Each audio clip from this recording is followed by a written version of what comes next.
করছি যে এই ঘটনাটি আপনাদের ভালো লাগবে। আপনার নামটা প্লিজ একটু বলবেন, কোথা থেকে এসেছেন, তারপর আপনার ঘটনায় যাব। Thank you so much Rasel ভাইয়া। আসসালামু আলাইকুম লিসেনার্স, আমি নিশাত আফরোজ, এসেছি বাসাবো থেকে। জি, আমি আজকে যে ঘটনাটি শেয়ার করব সেটা হচ্ছে আমার পরিবারের সাথে ঘটে যাওয়া। এটা 2005 এর ঘটনা অ্যান্ড পিরোজপুর জেলার, বরিশালের ভেতরে পিরোজপুর জেলার। তো আমার ঘটনাটি ঘটেছে বেসিক্যালি আমার মেজো ভাইয়ের সঙ্গে।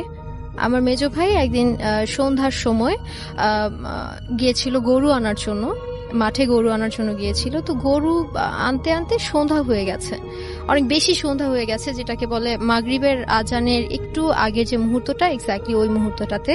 তো আমার ভাই যখন যায়, যাওয়ার পরে গরু হঠাৎ করে কেন যেন এদিকে ওদিকে দৌড়াদৌড়ি করছে, ছোটাছুটি করছে। তো ও ধরার চেষ্টা করে, ওর এজও তখন খুব একটা বেশি ছিল না।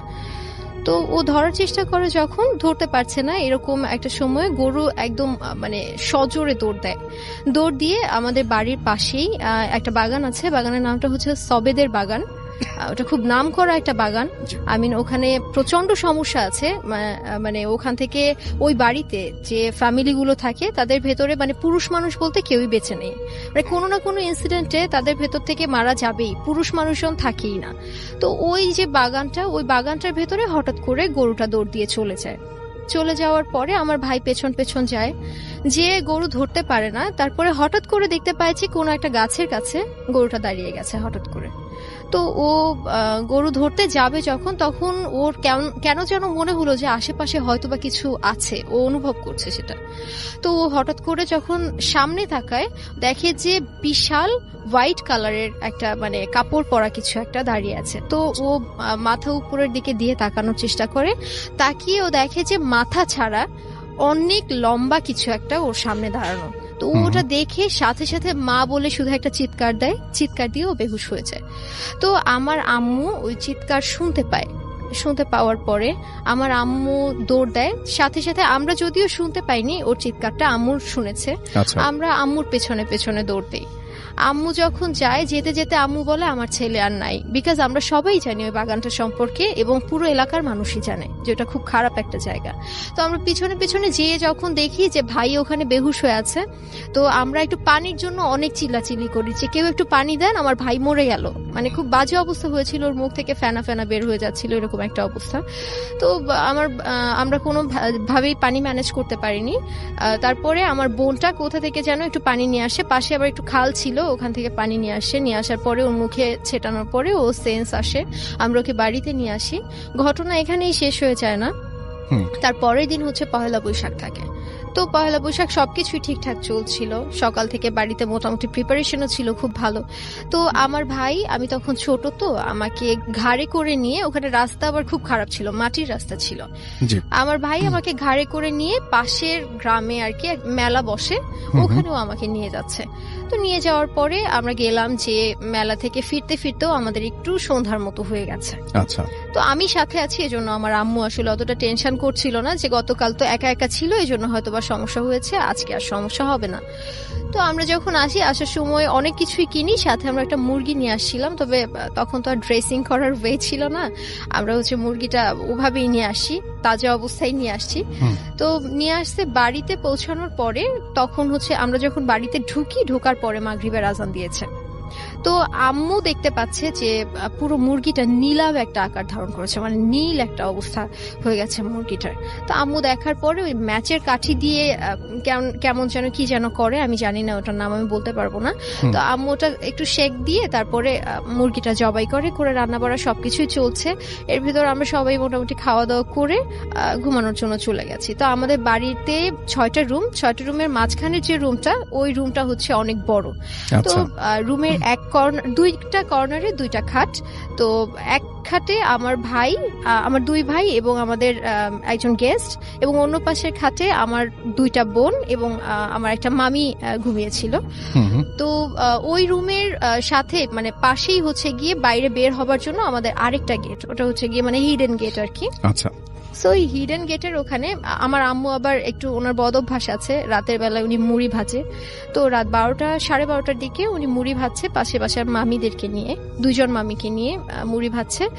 গেটের সব লক করা বাইরে থেকে। তো আম্মুকে আমার মামি একটু ওয়াশরুমে যাওয়ার জন্য উঠলো, ওঠার পরে আম্মু আমাদের চ্যানেলে প্রতিদিন রাত 10টায় বাছাই করা গল্প ছাড়া হয়। আমাদের ভূতের ডাক এফএম চ্যানেলটিকে সাবস্ক্রাইব করে রাখেন যাতে পরবর্তী ঘটনা আপনারা শুনতে পান। চলেন। যে বলতেছে যে তোমাদের ওই গেটের সামনে দেখলাম বিশাল একটা শিয়াল, তুমি এখন মুড়ি ভাজা বাদ দাও, গ্রামের বাড়িতে পহেলা বৈশাখের রাতকে মনে হয় সারানির রাত বা কিছু একটা বলে, I don't know actually. So আম্মুকে বললো যে তুমি এখন বাদ দাও, কারণ তোমাদের ফ্যামিলিতে এমনি সমস্যা। একটু ছোট্ট করে বলে রাখি, আমার বাবা আবার আগে একটু জিন টিন ছাড়াই, তো এরকম মানে একটু হুজুর টাইপের আমার বাবা, তো আমাদের ফ্যামিলিতে এরকম একটু সমস্যা আছে। তো আমার আম্মু এই কথা কানে নিল না, না নিয়ে উনি ভাসতেছে। তো এর ভেতরে আমার সেজো বোনটা হঠাৎ করে স্বপ্নে দেখতেছে যে আমার মেজো ভাইকে কেউ একজন বিছানা থেকে লাথি দিয়ে মানে ফেলে দিচ্ছে। তো এটা যখন আমার বোন স্বপ্নে দেখলো, ও হঠাৎ করে চোখ খুলে ফেলে ও মানে আমার ভাইকে দেখতে গেছে যে গতকাল এরকম একটা ইনসিডেন্ট হলো, দেখি আসলে কি অবস্থা। তো চোখ খুলে দেখতে পাচ্ছে যে মশারির ভেতরে ফুটবলের মতো করে একদম ছোট্ট করে ওকে ফেলে দিচ্ছে, এরকম একটা অবস্থা। তো আমার বোন ওখান থেকে লাফ দিয়ে হাতের উপরে আমার ভাইকে ধরার চেষ্টা করলো। তো ওর হাতে যখন পড়লো, এসে পড়ার সাথে সাথে ওর পুরো শরীরটা ছেড়ে দিল, মানে কিছুক্ষণ আগে যে আকারটা ছিল ওই আকারটা পুরোটা ছেড়ে দিল। ছেড়ে দেওয়ার পরে মুখ থেকে গোগলা ছুটে, মানে মাথা টাথা পুরো বাঁকা হয়ে গেল, মুখ বাঁকা হয়ে গেল। এর ভিতরে মানে ঘরের ভিতরে কান্নাকাটি চিল্লাচিল্লি, আমরা সবাই ভেবেছিলাম অন্য কোনো সমস্যা। তো তার ভিতরে আমরা চিল্লাচিল্লি কান্নাকাটি করার পরে আম্মু এটা শুনতে পেয়ে বাইরে থেকে ভিতরে চলে আসলো, সবাই মিলে চলে আসার পরে মানে দোয়া দুরু যে যা পারে সবাই সবার মতো করে পড়ছে। আমার বাবা আবার ওই দিন বাসায় ছিল না, আমার বাবা যশোরে চাকরি করতেন, তো আব্বু ওখানেই ছিল। এই জন্য মানে আম্মু যেটা পারতো বা আমরা যারা যেটা পারি আমরা সবটুকু বলার চেষ্টা করেছি, বাট তাতে খুব একটা যে লাভ হচ্ছিল সেরকম না। তো আম্মু বলছিল যে আমার ছেলে মনে হয় আজকে আর থাকবে না, তোরা কেউ একটু পানি নিয়ে আয়, আমি একটু ওরে শেষ পানিটুকু খাওয়ায় দিই।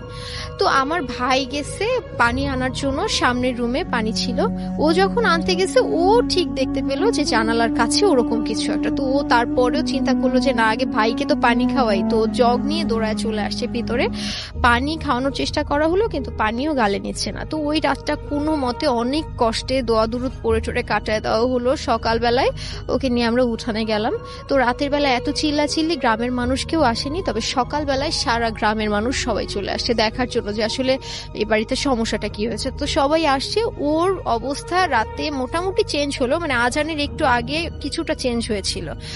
সকালটা হওয়ার সাথে সাথে আবার সেম অবস্থা, মানে মুখটুক বাঁকা টাকা হয়ে অবস্থা পুরোপুরি খারাপ। এর ভিতরে বাবাকে মানে রাতেই ফোন করা হয়েছিল, বাবা সকালবেলায় চলে আসার পরে ওকে মানে আব্বু যেটা জানে সবকিছুই বলেছে। তারপরে মানে যেটা আসলে সমস্যাটা করেছিল তাকে হাজির করার চেষ্টা করে।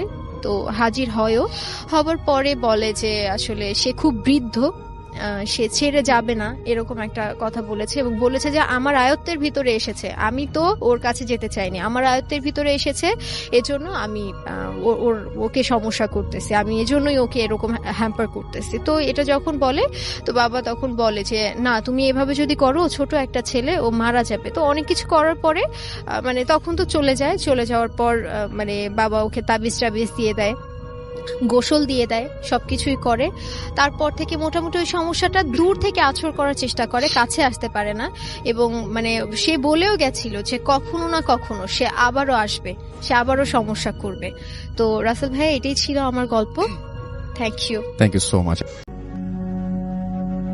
প্রথমবার ভূত এফএমে ঘটনা পাঠালাম, লিখার মধ্যে কোনো ভুল ত্রুটি হলে ক্ষমা সুন্দর দৃষ্টিতে দেখবেন।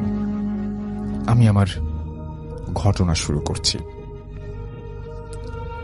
পেশায় আমি একজন সার্ভেয়ার। বাংলাদেশের একটা ইন্স্যুরেন্স কোম্পানি, বিভিন্ন ইন্স্যুরেন্স কোম্পানি আমাদের নিয়োগ দিয়ে থাকে অ্যাক্সিডেন্ট হওয়া গাড়ি ইন্সপেকশন করার জন্য।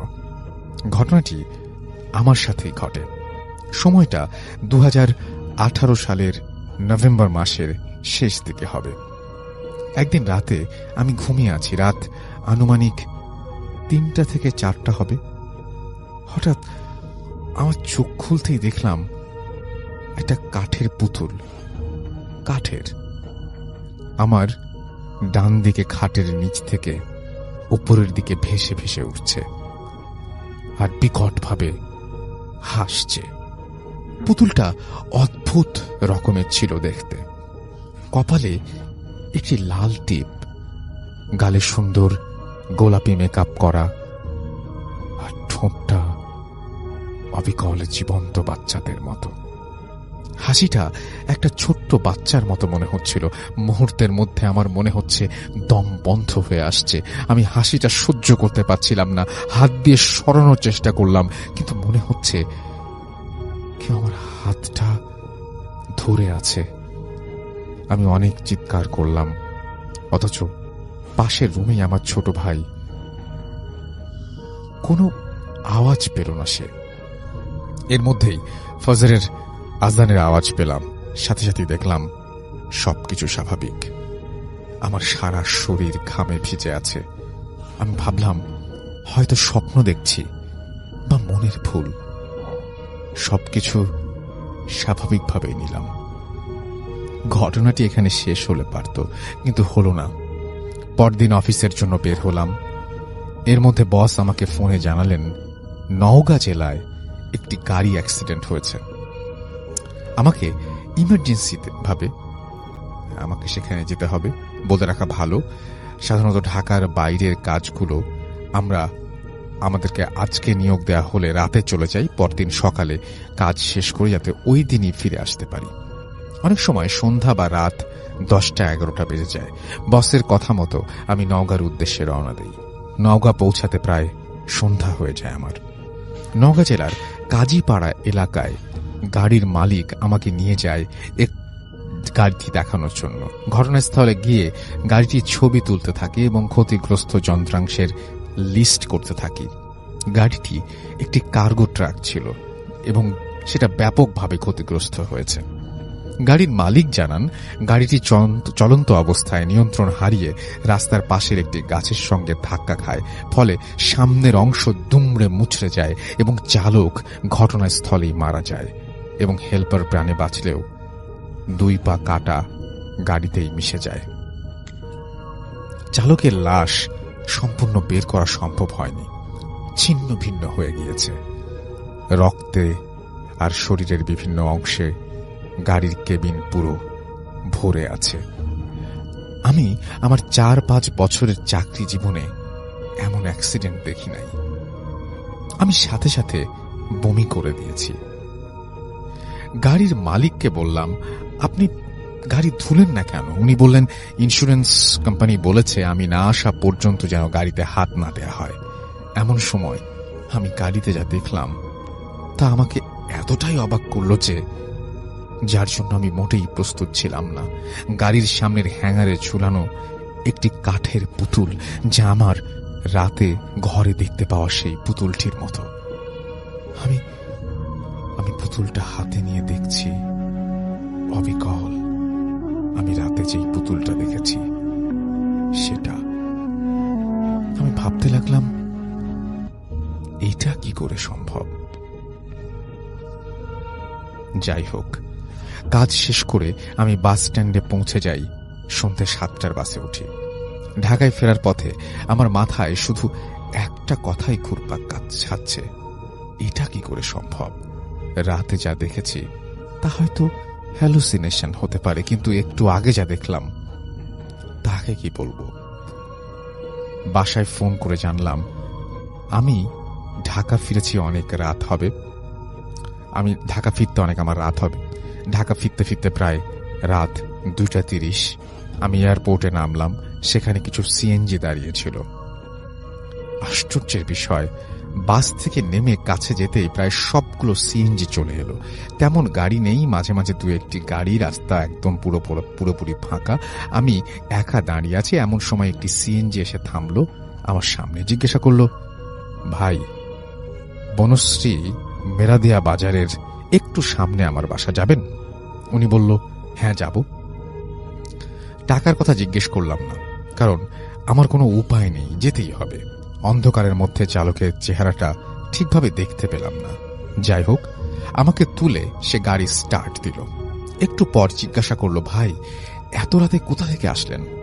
আমি উত্তর দিলাম, নওগাঁ গিয়েছিলাম অফিসের কাজে, ফিরতে রাত হয়ে গেল। উনি আমাকে বললেন, গাড়ি অ্যাক্সিডেন্ট করেছে, ওইটা দেখতে। আমি খুব ভয় পেলাম। বললাম, আপনি কিভাবে জানেন? এমনি কাল রাত থেকে যা ঘটছে আমার সাথে। উনি বলল ওনার বাড়ি নওগাঁ, তিনি ফোনে সংবাদ পান। আমি নিজেকে স্বাভাবিক করার চেষ্টা করলাম। কথাবার্তার এক পর্যায়ে তিনি জানান তার একটা 4 বছরের মেয়ে আছে, অনেকদিন যাবৎ বায়না ধরেছে তাকে একটা পুতুল কিনে দিতে হবে। এর মধ্যে মেরাদিয়া বাজার পার হলাম, আর একটু পরে আমার বাসা। কথা বলার এক পর্যায়ে খেয়াল করলাম তার সামনে একটা ব্যাগ, এবং সেই ব্যাগ থেকে একটা পুতুল বের করে আমাকে সে দেখাচ্ছে এবং বলছে, ভাই দেখেন তো পুতুলটা কেমন, আমার মেয়ের জন্য কিনেছি। আমি দেখলাম এটা সেই পুতুল, আর তার চেহারাটা থেতলে আছে, রক্তে চেহারা, কিছুই বোঝা যাচ্ছে না। আমি আর নিজেকে ঠিক রাখতে পারলাম না। যখন চোখ খুলল দেখলাম আমি আমার রুমে শুয়ে আছি, পাশে আমার মা। জানতে চাইলাম কি হয়েছে আমার। বলল ফজরের নামাজের সময় পাশে বাসার এক চাচা আমাকে বাসার সামনে এক দোকানে টেবিলে অজ্ঞান অবস্থায় পান। ওই ঘটনার পর আমি বেশ কিছুদিন অসুস্থ ছিলাম। পরবর্তীতে আস্তে আস্তে স্বাভাবিক অবস্থায় ফিরে আসি। আমি অবাক হয়ে ভাবতে থাকি আমার সাথে এগুলো কেন ঘটল। একদিন আমি ওই গাড়ির মালিকের সাথে কথাগুলো শেয়ার করি, ভাই আমার সাথে এমন ঘটনা ঘটেছে। তিনি জানান তার গাড়িতে নিহত হওয়া চালক অন্য জেলা হতে ট্রাক চালিয়ে অনেকদিন পর নিজ বাড়িতে ফিরছিলেন, আর পুতুলটি তার মেয়ের জন্য তিনি নিয়ে এসেছিলেন, কিন্তু তার দেয়া হয়নি। আমার সাথে কেন এমন ঘটনা ঘটল আমি আজও এর ব্যাখ্যা খুঁজে পাইনি। ভালো থাকবেন, আমার জন্য দোয়া করবেন। আমার কাছে আরো কিছু ঘটনা আছে, সময় পেলে পাঠাবো। ধন্যবাদ। ঘটনাটির সময়কাল 2013 সাল। 2013 সালের কোনো এক সন্ধ্যার পর এই ঘটনাটি ঘটে। ঘটনাটি যার সাথে ঘটে তিনি একটি মসজিদের ইমামতি করতেন। তার বয়স ছিল 22 থেকে 23 বছর। ওই সময়টিতে মাগরিবের নামাজের পরে রিফাত নামে একটি ছেলেকে তিনি আরবি পড়াতেন। রিফাতের বাড়ি লাহোরিয়া যে বাজার, সে বাজার থেকে সামান্য একটু দূরে। উনি মাগরিবের নামাজ পড়িয়ে রিফাতের বাসায় যেতেন এবং রিফাতকে আরবি পড়িয়ে আবার এশার নামাজ পড়াতে আসতেন। মাগরিবের পর যখন রিফাতকে তিনি পড়াতে যান, পড়ানোর একটি পর্যায়ে রিফাত বলে যে আমি একটু ওয়াশরুমে যেতে চাই। তো ওদের ওয়াশরুমটা ছিল বাসার বাইরে, সাধারণত গ্রাম সাইডে যেরকম থাকে আর কি। তো রিফাত ওয়াশরুমের কথা বলে বাইরে গিয়ে হঠাৎ চিৎকার চেঁচামেচি শুরু করে। রিফাত তার মাকে ডাকছে। ওই সময় তার বাবা বাড়িতে ছিল না, তার দাদাও বাড়িতে ছিল না, তার মা ছিল আর ওই হুজুর ছিল, মানে যেই ভাইয়ের কথা বা যে ভাইয়ের স্টোরিটা আমি আজকে শেয়ার করছি। তখন তার মাকে ডাকাডাকি শুরু করে। তখন তার মা হুজুরকে বলে, চলেন তো দেখি ও ডাকাডাকি করছে কেন। তখন তারা টর্চ লাইট নিয়ে বাইরে বের হয়। রহস্য তখন থেকেই শুরু। রিফাত বলে যে দেখো দেখো, অদ্ভুত প্রকৃতির একটি সাপ। সত্যি আলো জ্বালিয়ে দেখা যায় অদ্ভুত প্রকৃতির একটি সাপ। এই সাপটি এর আগে কেউ কখনো দেখেনি এবং সাপটি অন্য রকমের একটি সুন্দর সাপ। মানে এটা সৌন্দর্যের সাথে অন্যান্য সাপের আসলে মিল পাওয়া যায় না। খুবই সুন্দর একটি সাপ। এখন অদ্ভুত ব্যাপার হলো, সাপটি ওইখান থেকে সরে চলে যাচ্ছে না, সে নড়াচড়া করছে কিন্তু ওই জায়গাটাতেই আছে। এখন রিফাতের যিনি আরবি হুজুর, উনি চিন্তা করছেন যে আসলে সাপটি মারবেন কি মারবেন না। উনি দ্বিধাদ্বন্দ্বে আছেন। এই দ্বিধাদ্বন্দ্বের একটি পর্যায়ে উনি সিদ্ধান্ত নেন যে না, সাপটিকে তিনি মেরে ফেলবেন। দ্রুত উনি একটি লাঠি নিয়ে এসে সাপটির গায়ে আঘাত করেন এবং অল্প সময়ের মধ্যেই সাপটি মারা যায়।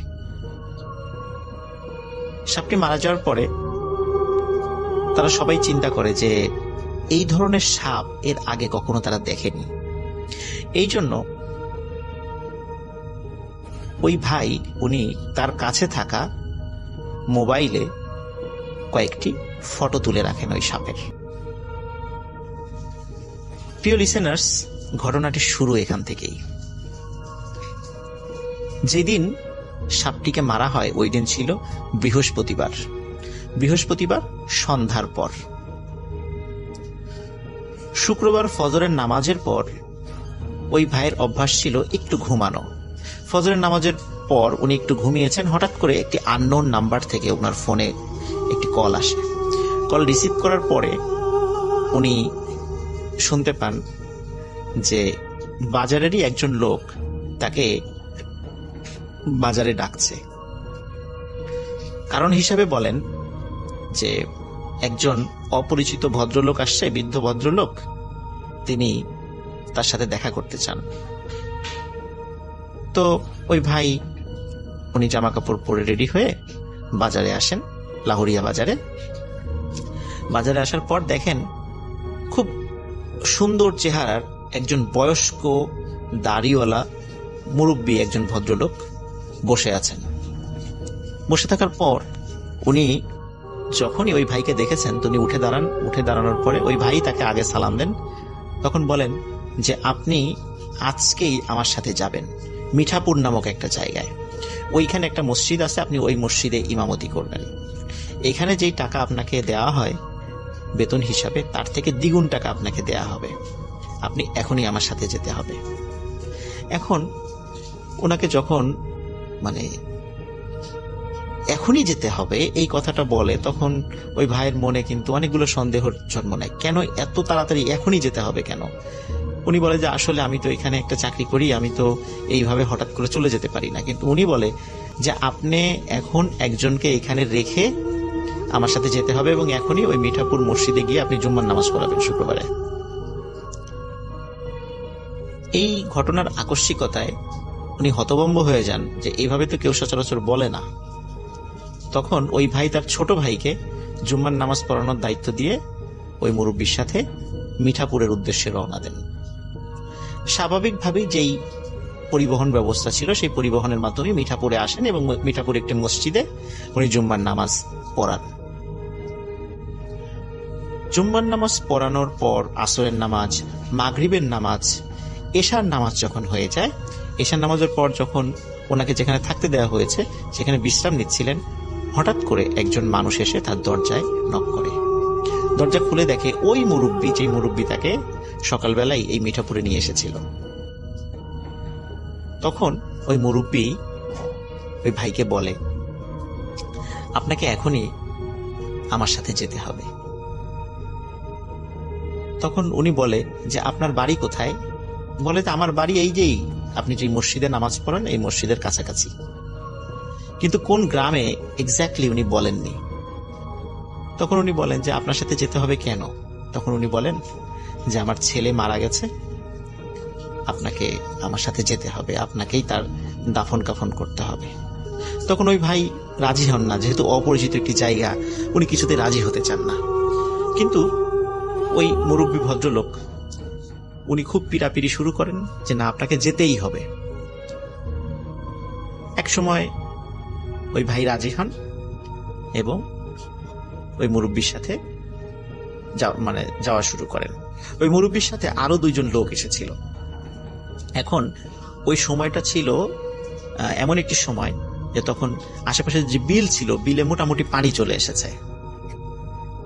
এখন কোন বাড়িতে যে যাবে সেটা কিন্তু ওই ভাই জানতেন না।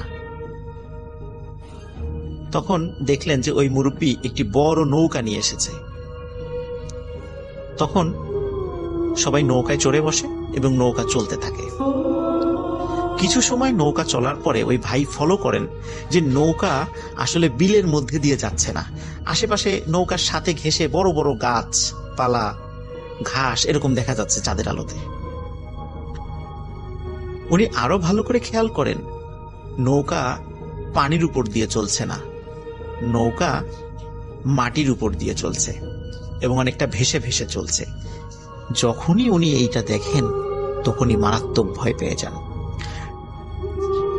তখন উনি কিছু বলার আগেই নৌকার সামনে থাকা ওই ভদ্রলোক ওই ভাইকে বলেন যে বাবা, তোমার কোনো ভয় নেই, তুমি নিশ্চয়ই বুঝতে পেরেছ যে আমরা মানুষ নই, আমরা জিন। আমার সন্তান মারা গেছে, এই সন্তানকে গোসল করানো, জানাজা পড়ানো এবং দাফন করা থেকে শুরু করে নিয়ে সব কাজ তোমাকেই করতে হবে। তখন উনি আসলে ঘটনার আকস্মিকতায় এতটা হতভম্ব হয়ে গিয়েছিলেন যে উনি তখন কি বলবেন কিছু বুঝে উঠতে পারছেন না, কারণ উনি সব জ্ঞানে দেখছেন যে ওনার চারদিকে যারা আছে সবাই জিন, কিন্তু মানুষরূপী, এবং এই নৌকাটি শূন্যের উপর দিয়ে ভেসে চলছে, কিন্তু সেটা মাটির উপর দিয়ে, পানির উপর দিয়ে নয়। তখন উনি সাহস করে জিজ্ঞাসা করেন, আপনার ছেলে কখন মারা গেছে? তখন ওই মুরব্বী বলেন, বৃহস্পতিবার সন্ধ্যার পরে। বলে, বৃহস্পতিবার সন্ধ্যার পরে এখনো রেখে দিয়েছেন? বলে, হ্যাঁ, এখনো রেখে দিয়েছি তোমার জন্য, তুমি সব কাজ করবা, তোমাকে এই কারণেই নিয়ে যাচ্ছি। তখন বলে, আমাকেই কেন নিয়ে যাচ্ছেন সেখানে? তখন উনি বলেন যে তোমাকে এই জিনিসটা আমি দেখাতে চাই যে একটি পরিবারের যখন পিতামাতার বুক খালি হয়ে যায় তখন তাদের কি পরিমাণ কষ্ট হয়, এটাই তোমাকে দেখতে হবে আজকে, চলো। তো উনি প্রচন্ড ভয় পেতে থাকেন, কিন্তু ওই মুরব্বী ওই ভাইকে অভয় দিতে থাকেন যে তোমার কোনো ভয় নেই, তোমাকে আমি যেভাবে নিয়ে এসেছি আবার এভাবেই সুস্থ শরীরে তোমাকে পৌঁছে দেয় আমার দায়িত্ব, তুমি ভয় পেও না। এবং এত সুন্দর ব্যবহার করেন ওনার সাথে যে উনি রীতিমতো অবাক হয়ে যান।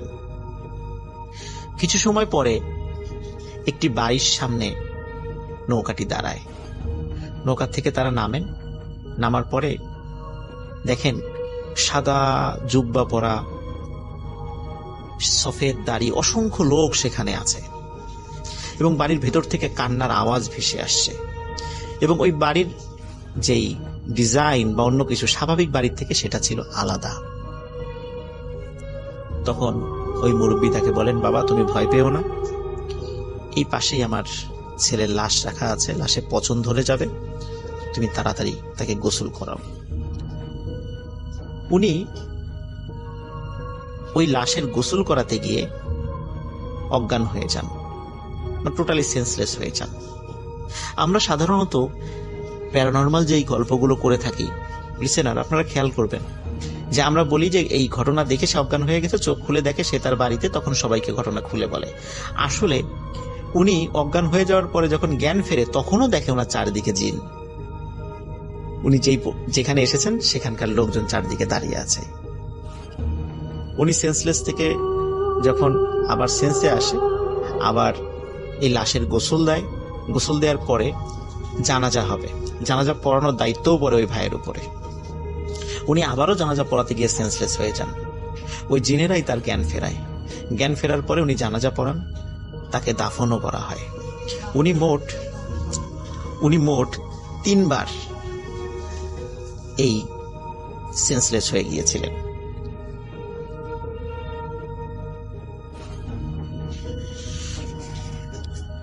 জানাজা থেকে শুরু করে নিয়ে সব কাজ শেষ হয়ে যাবার পর ওই লোক, মানে ওই জিন ভদ্রলোক, তাকে আবার বাড়িতে পৌঁছে দেওয়ার ব্যবস্থা করেন। বাড়িতে পৌঁছে দেওয়ার আগে উনি ওই ভাইকে একটি উপদেশ দেন।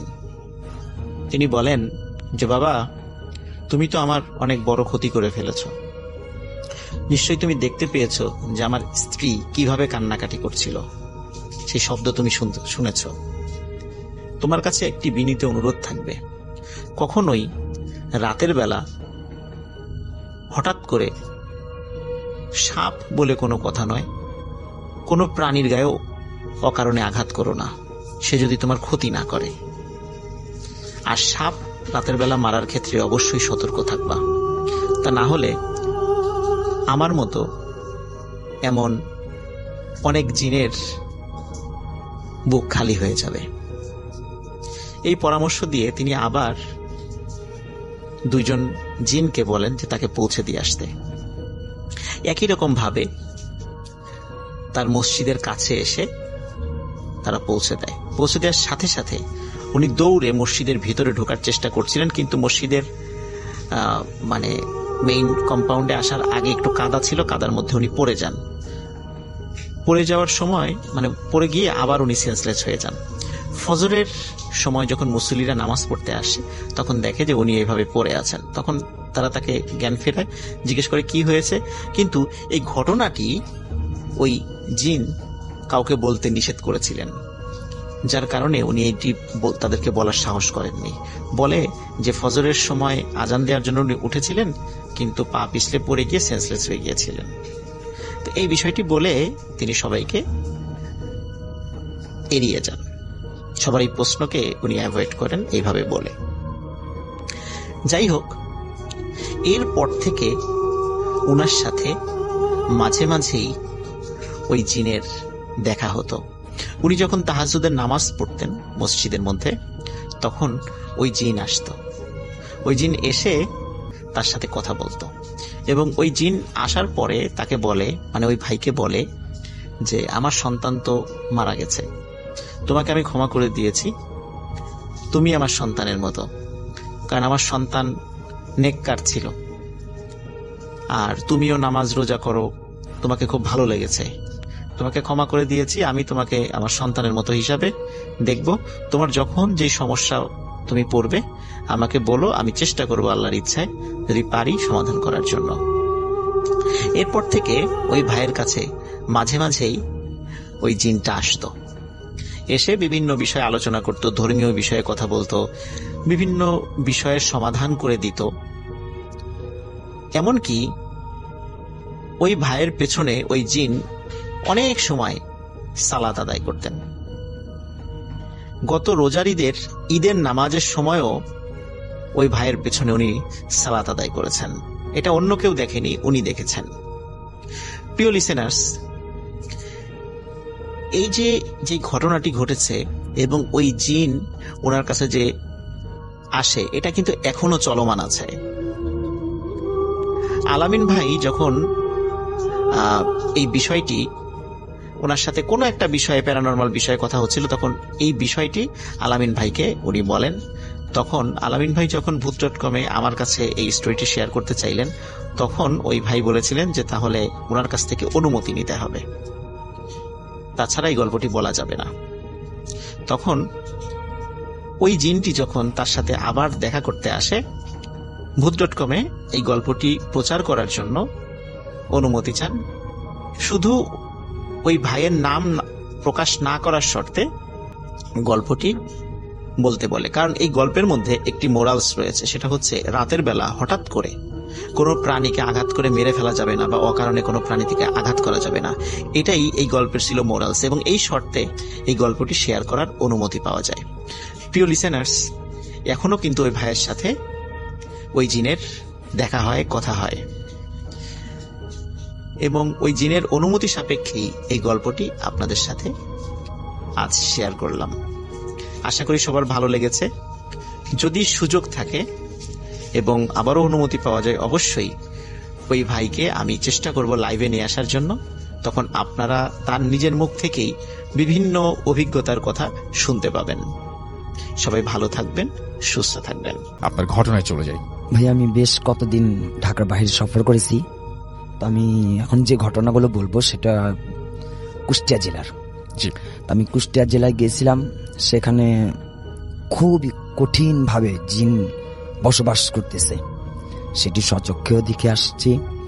আমি যে বাড়িতে গিয়েছিলাম সেটা যেতে যেতে অনেক রাত হলো। তো যখন আমি বাড়িতে যাই, যাওয়ার সময় দরজাটার মধ্যে দাঁড়ানো রেখে আমাকে দাঁড় করিয়ে ওনার একটা আগুন নিয়ে আসছিল। এই আগুনের উপর হাত রেখে তারপরে ঘরে প্রবেশ করতে হয়। জি।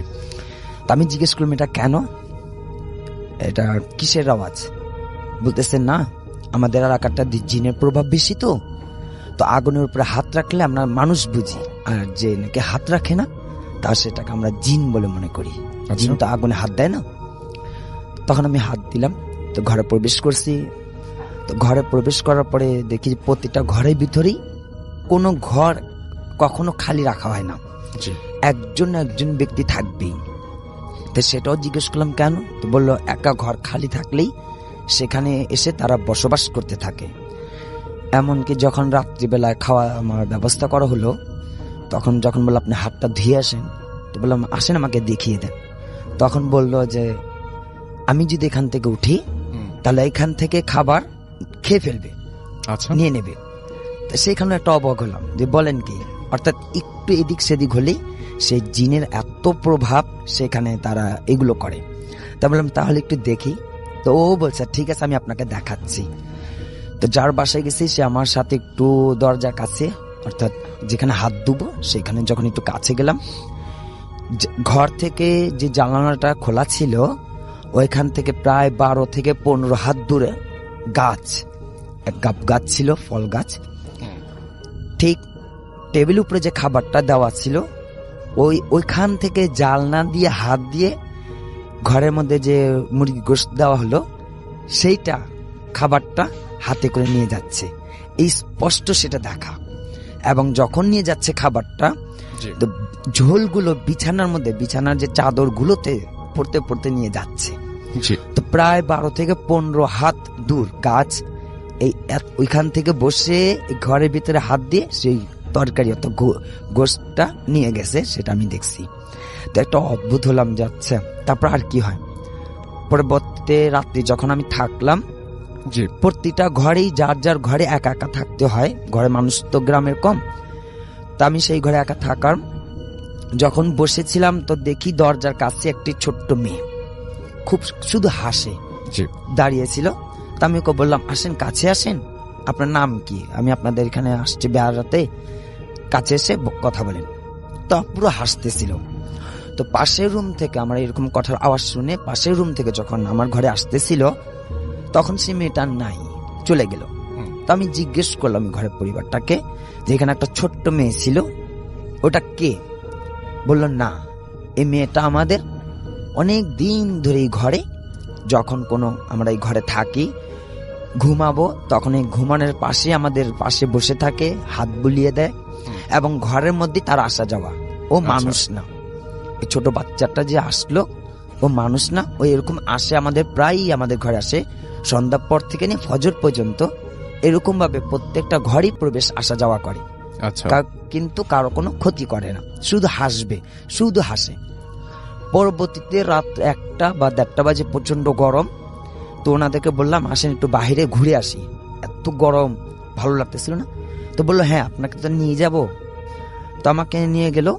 তো সেখানে বলতেছে আমি আপনাকে আরেকটা আশ্চর্য জিনিস আমাদের গ্রামে দেখাবো, সেটা হচ্ছে একটা নদী পার করাবো, কিন্তু সেইখানে আমাদের সাথে কথা বলবেন না এবং ভাড়াও কিন্তু দেবেন না, চুপ করে থাকতে হবে। ঠিক আছে। তো আমাকে সেই নদীর ঘাটকার কাছে যে হলো, সেইখানে 1:30 বেজে গেল। তো সেইখানে দেখলাম যে মাঝি বসে আছে নৌকা নিয়ে, আমরা সেখানে উঠে বসলাম। উনি চুপ করেছিল, যে আমাকে সাথে করে নিয়ে গেছিল, উনি কোনো কথা কোনো কিচ্ছু বলল না। আমিও চুপ করে ওনার সাথে সাথে বসে রইলাম। তো যখন নৌকাটা মাঝ নদীদের কাছে দিয়ে চলে যাচ্ছিল, তখন সেই মাঝি শুধু এটুকুই বলল, মেহমান লোকটা খুব ভালো। তারপর আমাদের পাড়ে নিয়ে গেল, আমরা কিন্তু টাকা পয়সা কোনো কিছু দেওয়া হলাম না। তারপর আমরা ওইখান থেকে নামলাম। ওইখানে রাত্রেবেলা আর এই একটা নৌকা এই রাত 1:30 বাজে উনি আর কি নিয়ে পার করায়, সেটা জিন ছিল, মানুষ ছিল না মাঝিটা। পরবর্তীতে আমরা তার আসিনি, আমরা সকালবেলা আবার ফেরত আসছি এখানে। আচ্ছা। তো এইরকম ভাবে কুষ্টিয়াতে আমি যে 4টা দিন ছিলাম, এরকম অহরহ প্রত্যেকটা মানুষের জনসম্মুখের মতন, যেমন আমরা বসবাস যা কিছু করতেছি সেইখানে এগুলো সবই চলতেছে, সবকিছু এখানে ওইখানে এগুলো হইতেছে ওই জায়গায়। আচ্ছা, পুরো মানুষের মতো বসবাস। আর অনেক সেটা নিজের চোখে দেখে, সব চোখে দেখে আসলাম। সবচেয়ে বড় আশ্চর্য, চাপ কল থেকে পানি পড়তেছে, চাপ দিতেছে, পানি পড়াইতেছে, এবং 4টা দিনের ভিতরে আমি সবই অবাক। আর একটা বিষয় হইতেছে 5 মিনিটের একটা খুব কম একটা ঝড় আসে। আমরা রাত্রিবেলা এখানে একটা দোয়া করেছিলাম, রাত সবাইকে বসে নিয়ে রাত যখন আমরা দোয়া করতেছি, হঠাৎ এমন একটা ঝড় শুরু হলো। তা আমি ভাবছি বৃষ্টি হতে পারে, আষাঢ় মাস ভালোই হবে, প্রচন্ড গরম, শীত লাগবে, বৃষ্টি হবে, ভালো লাগবে, গ্রামে বৃষ্টি দেখবো। তো ওরা বলতেছে না, আমাদের বাসায় প্রায় মাসে এরকম, মানে মাসখানিক পর পর এরকম একটা ঝড় 5 মিনিট কমে আসে, আশপাশে কোথাও হয় না, শুধু আমাদের এই বাড়িতেই হয়, উঠানেতে হয়। এবং এসে এই ঝড়টা চলে যায়। এমন প্রচন্ড বাতাস বয় যেন খুব ঝড় হইতেছে, কিন্তু সেটা ঝড় না। এরকম প্রায় ওই বাড়িতে মাসখানেক পর পর এরকম নাকি ঘটনা ঘটে। আচ্ছা, এগুলো আমি সব স্বচক্ষে কুষ্টিয়াতে দেখে আসছি। খুব নিজের চোখে দেখেছেন? জি জি জি। Thank you so much. প্রিয় লিসেনার্স, সরাসরি ঘটনাতে চলে যাচ্ছি। আলফাডাঙ্গা উপজেলার পানাইল গ্রামে জুনি নামে একটি মেয়ে ছিল। তার বয়স 16 থেকে 18-র মধ্যে। 16 থেকে 18-র মধ্যে বয়সী এই জুনি অপরূপ সুন্দরী ছিল। তার বাবার নাম ছিল সমীর দে। জুনির মা ছিল এবং ছোট্ট ভাই ছিল। তারা অত্যন্ত দরিদ্র পরিবার হলেও সুখে শান্তিতেই বসবাস করছিল। জুনির বাবা বিভিন্ন মানুষের বাড়িতে না, জমিতে চাষ, মানে বর্গা চাষী হিসাবে চাষাবাদ করত। জুনি এবং জুনির মা তারা দুজনই বিভিন্ন মানুষের বাড়িতে কাজে সহযোগিতা করত, আর জুনির ছোট ভাই লেখাপড়া। এভাবেই তাদের চলে যাচ্ছিল। ওই গ্রামে 3টি ছেলে, যার একজনের নাম তরু, আরেকজনের নাম এনামুল, আরেকজনের নাম জায়েদ হাসান। 3জনই ছিল খুবই ঘনিষ্ঠ এবং অন্তরঙ্গ বন্ধু। এর মধ্যে তরু ছিল হিন্দু এবং জুনিও হিন্দু পরিবারের ছিল। তরু জুনিকে পছন্দ করত, কিন্তু জুনি আসলে তরুকে তেমন একটা বেশি পছন্দ করত না। যাই হোক, কোনো একদিন জুনির আচরণে তার পরিবার অস্বাভাবিকতা খেয়াল করে এবং ওই রাতেই জুনির বাসার কাছে একটি মাঝারি সাইজের আম গাছের ডালে জুনি গলায় দড়ি দিয়ে সুইসাইড করে। জুনি কেন সুইসাইড করেছে এটা তার পরিবারের লোকরা জানতে পারেনি। হঠাৎ করে মেয়ের এরকম মৃত্যুতে জুনির বাবা সমীর দে, উনি খুবই শোকে কাতর হয়ে পড়েন। কয়েকদিনের মধ্যে উনি মারা যান। স্বামী এবং মেয়েকে হারিয়ে জুনির মা, তিনিও শোকে ভেঙে পড়েন এবং তিনিও কয়েকদিনের মধ্যে মারা যান। জুনির ছোট ভাই, সে শারীরিকভাবে কিছুটা অসুস্থ ছিল। মা, বাবা, বোনের মৃত্যু, তার দেখাশোনার করার মতো পৃথিবীতে আর কেউ ছিল না। সেও কয়েকদিনের মধ্যে মারা যায়। গ্রামবাসী জুনির পরিবার নিয়ে আলোচনা করত, যাহা কি হলো, হঠাৎ করে কি এমন হয়ে গেল, জুনি সুইসাইড করলো, ওর পিতামাতাও শোকে মারা গেল, ওর ভাইটাও মারা গেল, কিভাবে একটি পরিবার শেষ হয়ে গেল। রাস্তার পাশেই একটি ঘর রয়েছে জুনিদের, একটি টিনের ঘর এবং একটি সোনের ঘর ছিল। এই ঘরটি এখন বিরান পড়ে আছে, কেউ সেখানে যায় না। মানুষ আলোচনা করত, কিন্তু কোনো কারণ খুঁজে পেত না যে জুনি কেন সুইসাইড করল। জুনি সুইসাইডের 15 থেকে 20 দিন পর থেকে শুরু হয় কিছু ঘটনা। তো চলুন শুনে আসি কি ছিল সেই ঘটনা। তরু, এনামুল এবং জায়েদ হাসান 3জনই যেহেতু খুব কাছের বন্ধু ছিল, এরা সবসময় একসাথে চলাফেরা করত। বিভিন্ন ধর্মীয় বা অন্যান্য সাংস্কৃতিক অনুষ্ঠান, তা হিন্দু হোক আর মুসলিমদেরই হোক, তারা 3জনই অংশগ্রহণ করত। এর মধ্যে কি হলো, জায়েদ হাসানের এক আত্মীয় মারা যায়। সেই আত্মীয়র বাড়ি ছিল পানাইল গ্রামের পাশে একটি গ্রাম, নাম হচ্ছে আজমপুর। এই আজমপুরে তারা সেই আত্মীয়র ওখানে যায়। আত্মীয়র লাশ দেখে সন্ধ্যার পরে এই 3 বন্ধু ফিরছিল। পানাইল গ্রামটা মধুমতি নদীর ঠিক পাশে অবস্থিত। তা যখন পানাইল গ্রামের কাছে এসেছে, তখন সেখানে কাছাকাছি একটা জায়গায় শ্মশান রয়েছে এবং শ্মশানের পাশ দিয়ে আরেকটু এগিয়ে গেলে বড় একটি ব্রিজ রয়েছে এবং ব্রিজের ওই পাশে একটি বড় বট গাছ রয়েছে। এদিক দিয়েই সাধারণত যেতে হয়। তো ওরা 3জন যখন শ্মশানের কাছাকাছি এসে দূর থেকে দেখছিল শ্মশানের ওখানে বেশ কিছু মানুষ একটি মৃত দেহকে সৎকার করার জন্য তারা প্রস্তুতি নিচ্ছে। তারা চিন্তা করলো যে কে এটা হতে পারে। যাই হোক, অতটা তারা মাথা ঘামালো না, কারণ অত্র এলাকায় বেশ কিছু হিন্দু পরিবার ছিল। তো তরু যেহেতু হিন্দু ছিল, সে চিন্তা করলো যে কোনো খোঁজ খবর নেবো কিনা, যে কে মারা গেল। তারপর চিন্তা করলো না থাক, চলে যাই। তারা যখন ব্রিজের দিকে এগিয়েছে, হঠাৎ পেছন থেকে একটা ডাক ভেসে আসে, বাবা তরু, তোদের কাছে কি ম্যাচ আছে? মরা পোড়াতে এসেছি, ম্যাচ তো আনতে ভুলে গেছি। তরু, জায়েদ এবং এনামুল, তারা তিনজনই পিছনে ঘুরে তাকায়। তরু বলে যে হ্যাঁ, আমার কাছে ম্যাচ আছে। তখন ওই লোকটি ম্যাচটা নেয় এবং নিয়ে চলে যায়। তরু, জায়েদ এবং এনামুল স্বাভাবিকভাবেই আবার বাড়ির পথ ধরা শুরু করে। হঠাৎ তরু বলে, আচ্ছা আমরা কাকে ম্যাচ দিলাম? এনামুল এবং জায়েদ বলে, তাই তো, কাকে দিলাম? তরু বলে, আচ্ছা যাকে ম্যাচ দিলাম সে আমাদের সমীর কাকা না, জুনির আব্বা? সে তো আরো বেশ কিছুদিন আগে মারা গেছে, কাকে ম্যাচ দিলাম? ওরা শ্মশানের দিকে তখন ভালো করে তাকিয়ে দেখে সেখানে কেউ নেই, শ্মশানে একদম ফাঁকা। ওরা চিন্তা করে কি হলো আমাদের সাথে, কে ম্যাচ দিল? ভয় পায় তারা। তাড়াতাড়ি করে ব্রিজ পার হয়ে বটগাছের নিচ দিয়ে তারা বাড়ির পথ ধরতে থাকে। বটগাছের যখন কাছাকাছি এই তিন বন্ধু এসেছে, তখন দেখে বটগাছের ডালে কিছু একটা ঝুলছে, সাদা কাপড় পরা কিছু একটা ঝুলছে। ওরা তিনজন চিন্তা করে এটা কে ঝুলছে। ওরা তিনজনের যেহেতু মোটামুটি সাহসী ছিল, ওরা বুঝতে পারে এখানে কেউ গলায় ফাঁস দিয়ে ঝুলছে। ওরা সেটা দেখে ভয় পায় না। ওরা চিন্তা করে কে ফাঁস দিয়ে ঝুলছে দেখি, কারণ মানুষদেরকে খবর দিতে হবে আশেপাশে। এই লাশটা দেখার জন্য তারা এগিয়ে যায়। তখন স্পষ্ট চাঁদের আলো ছিল। চাঁদের আলোতে তারা স্পষ্টভাবে দেখতে পায় এই লাশটি আর কারো নয়, জুনির লাশ। চোখ বড় বড় করে ওদের তিনজনের দিকে তাকিয়ে আছে। লাশটি কথা বলে ওঠে, বলে, তোরা কেউ বাঁচবি না, সবাই মরবি।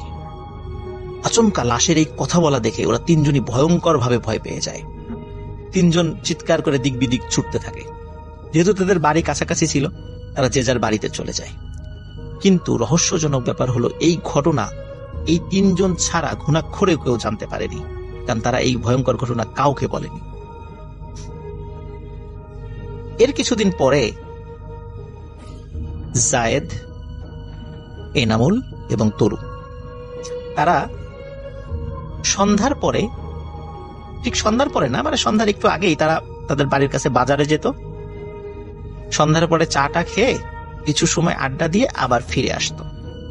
তারা যেই পথ দিয়ে ফিরে আসতো, সেই পথে অদ্ভুত একটা বিষয় দেখতে পায়, কারণ সেই পথের পাশেই রয়েছে জুনিদের সেই বাড়ি, যেই বাড়িতে এখন কেউ থাকে না। তারা যখন ওই পথ দিয়ে আসছিল, দূর থেকে দেখে যে জুনির বাসার ওইখান থেকে কি একটা ছায়ামূর্তি যেন বের হয়ে আসছে। তারা লক্ষ্য করল জুনিদের বাড়ির ভেতর থেকে ওই ছায়ামূর্তিটা বের হয়ে রাস্তার উল্টো পাশে একটি বাগান রয়েছে, সেই বাগানের মধ্যে দ্রুত নেমে চলে গেল। মানে বাড়ির থেকেও দ্রুত বের হলো এবং বাগানের মধ্যে দ্রুত নেমে চলে গেল। তারা চিন্তা করে যে এই বাড়িতে তো কেউ থাকে না, এটা তো একটা পরিত্যক্ত বাড়ি, এখন কে বের হলো চলে গেল। প্রথম দিনকে তারা আসলে এই বিষয়টা তেমন গুরুত্ব দেয়নি। দ্বিতীয় দিন যখন তারা ফেরে, তারা একই দৃশ্য দেখতে পায়। তৃতীয় দিন ওরা বাজার থেকে ফেরার আগেই চিন্তা করেছে, আজকে যদি আমরা দেখি, আমরা ওইটাকে ধরবো, ওটা কে ওই জুনির বাড়ি থেকে বের হয় আর বাগানের মধ্যে দ্রুত মিলিয়ে যায়। ঠিক আমরা যখন ওই পথ দিয়ে যাই, তখনই আমরাই দেখি ঘটনা কি। তৃতীয় দিন ওরা যখন ফিরছিল, তখনও আকাশে চাঁদের আলো ছিল জ্যোৎস্না রাত। রাস্তাঘাট স্পষ্টভাবে বোঝা যাচ্ছে এবং ওদের হাতেও তখন আলো ছিল। ওরা যখন ফিরছে, ঠিক একই রকম ভাবে ওরা দেখতে পাচ্ছে জুনিদের বাড়ির ভেতর থেকে কোন একটা ছায়ামূর্তি বের হচ্ছে। তখন ওরা দ্রুত ওই ছায়ামূর্তিটিকে ধরার জন্য এগিয়ে যায়। ওরা অদ্ভুত বিষয় লক্ষ্য করে।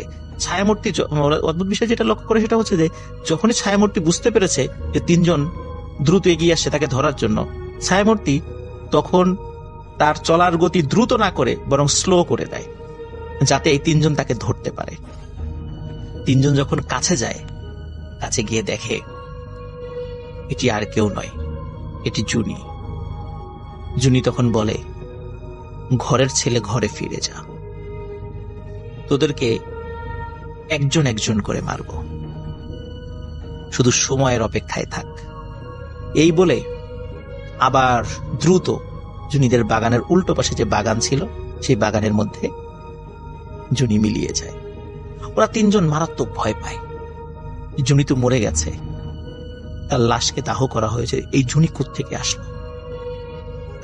ওরা দ্রুত বাড়ি ফিরে যায়। এবারও এই ঘটনা ওরা কাউকে বলে না। প্রিয় লিসেনার্স, এখানে একটা বিষয় বলে রাখি, আলামিন ডাক্তার যেই বাগান পার হয়ে জুনিদের বাড়িতে গিয়েছিল, এটি হচ্ছে সেই বাগান যেই বাগানের মধ্যে জুনি হেঁটে মিলিয়ে যাচ্ছে। যে ঘটনাটি আমি জুনিভূত পার্ট 1 আমি আপনাদেরকে বলেছি। যাই হোক, তরু, জায়েদ, এনামুল তারা বাড়িতে ফিরে যায়। এই ঘটনা কাউকে বলে না। পরের দিন সকালবেলা এনামুল ঘুম থেকে উঠে ছুটতে ছুটতে জায়েদের বাড়িতে যায়। ওদিকে জায়েদও ঘুম থেকে উঠে ছুটতে ছুটতে এনামুলের বাড়িতে যায়। এনামুলের বাড়িতে যখন জায়েদ যায়, জিজ্ঞেস করে এনামুল কোথায়। এনামুলের বাড়ি থেকে বলা হয়, ও তো তোমাদের বাড়িতে গেছে সকালেই। আবার একই ঘটনা যখন জায়েদের বাড়িতে এনামুল যায়, তখন জায়েদের বাড়ি থেকে বলে, তো তোমাদের বাড়িতে গেছে।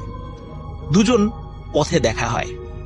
দেখা হয়ে বলতে থাকে, জানিস, বিশেষ করে এনামুল জায়েদকে বলছে, জানিস জায়েদ, আমি আজকে রাতে একটা ভয়ঙ্কর স্বপ্ন দেখেছি। জায়েদ বলে, আমিও তো একটা ভয়ঙ্কর স্বপ্ন দেখেছি। এই স্বপ্নগুলো দেখার জন্যই তো, এই স্বপ্ন দেখার জন্য কি ঘটনা ঘটেছে তোকে বলার জন্য তো আমি ছুটতেছিলাম। বলে, কি ঘটনা? প্রথমে জায়েদ বলে যে, আমি দেখি যে জুনি যেই গাছে সুইসাইড করেছিল, তরু সেই গাছের সেই ডালে গলায় দড়ি দিয়ে ফাঁস দিয়ে ঝুলছে। এনামুল বলে, আমি তো একই স্বপ্ন দেখেছি। ওদিকে ওরা দুজন খবর পায় যে তরু হন্যে হয়ে জায়েদ এবং এনামুলকে খুঁজছে। যখন তরুর সাথে জায়েদ এবং এনামুলের দেখা হয়, তরু বলে, জানিস জায়েদ আর এনামুল, আমি আজকে রাতে একটা ভয়ঙ্কর স্বপ্ন দেখেছি। আমি দেখি জুনি যেই গাছে গলায় ফাঁস দিয়ে আত্মহত্যা করেছিল, সেই গাছে আমার লাশ চলছে। ওরা তিনজন বলে, স্বপ্ন তো স্বপ্নই, এটা নিয়ে মাথা ব্যথার কিছু নাই, আমরা মনে হয় দুঃস্বপ্ন দেখেছি। কিন্তু তাই বলে একই স্বপ্ন তিনজন। জায়েদ কিছুটা নাস্তিক প্রকৃতির ছিল, সে বলে যে এটা নিয়ে মাথা ব্যথার কিছু নাই, এটা নিয়ে আমাদের চিন্তারও কিছু নেই, যে যার বাড়িতে চলে যায়। প্রিয় লিসেনার্স, পরের দিন সকালে সেই গাছের সেই ডালেই তরুর ঝুলন্ত দেহ পাওয়া যায়।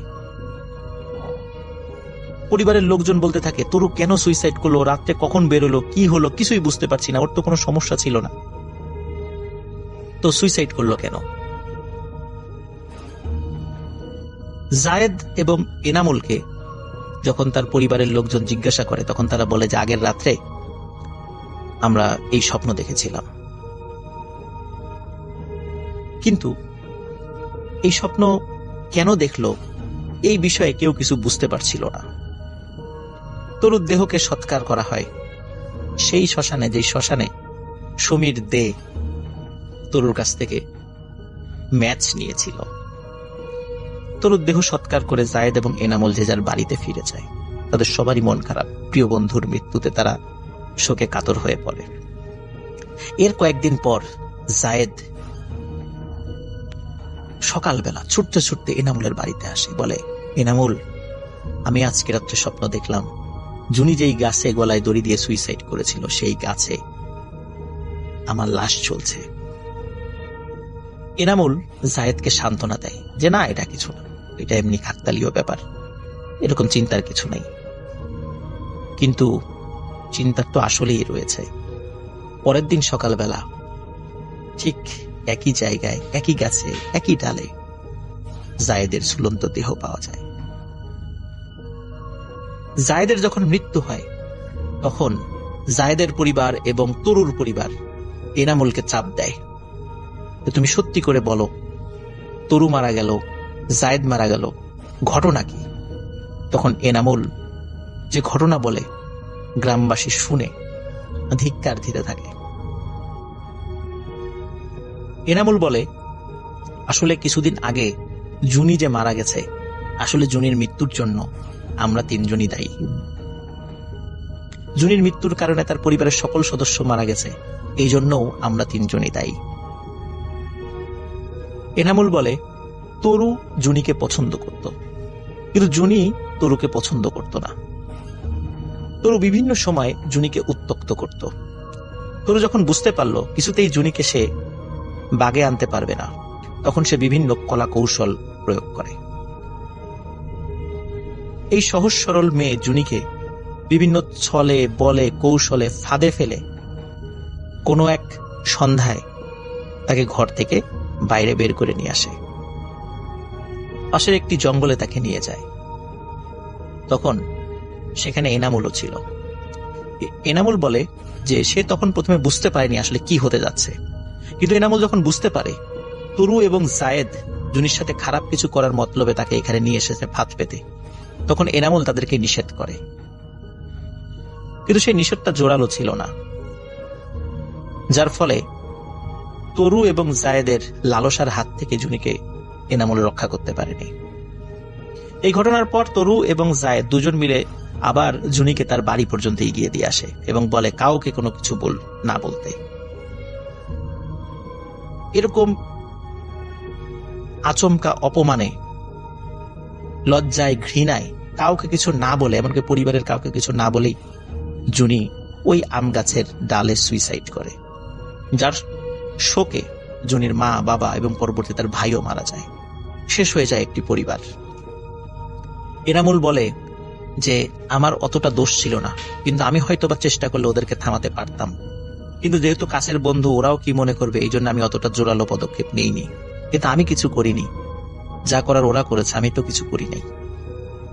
কিন্তু এনামুল বুঝতে পারে যে ওরও সময় ঘনিয়ে এসেছে।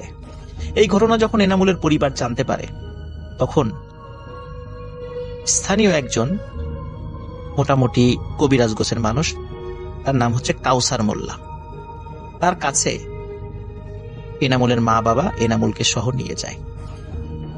কাউসার মোল্লা তিনি জুনির আত্মারূপী ওই জিনকে হাজির করে। সেই জিন এসে বলে যে এই 3 জন জুনির মৃত্যুর জন্য দায়ী, এদের 3 জনকে আমি মেরে ফেলব। অলরেডি 2 জনকে হত্যা করা হয়ে গেছে, এখন এনামুল বাকি আছে, একেও আমি মারব। কেউ যদি একে বাধা দেওয়ার চেষ্টা করে বা আমার হাত থেকে বাঁচানোর চেষ্টা করে, তারও আমি ক্ষতি করব। কেউ আমার হাত থেকে এনামুলকে বাঁচাতে পারবে না। এই কথার পর এনামুলের মা বাবা খুব ভেঙে পড়ে, এনামুলকে সহজে বাড়ির বাইরে যেতে দিত না। হঠাৎ এক রাতে এনামুল একটা স্বপ্ন দেখে। সে স্বপ্নে দেখে একটি ডোবায় পড়ে বা একটি ডোবায় ডুবে এনামুলের মৃত্যু হয়েছে।